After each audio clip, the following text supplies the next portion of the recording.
જ્યારે હું એક પૂર્વ કોર્પોરેટર હોય ત્યારે આ વિસ્તારના લોકો મારાથી ખૂબ વાકેફ હોય અને એને મને રજૂઆત કરેલી બેને આજે અમને પાણી નથી આપ્યું.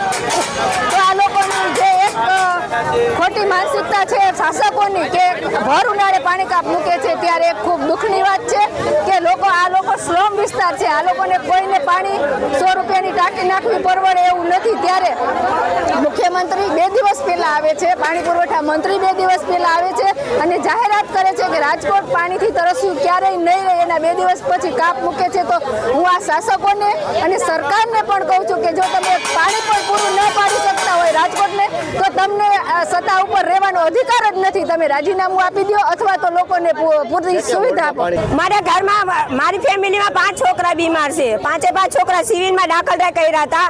અત્યારે ઝાડા ઉલટીનો કેસ છે. આજ કેટલા દિવસથી અમારા પાણી ગંદુ આવે છે.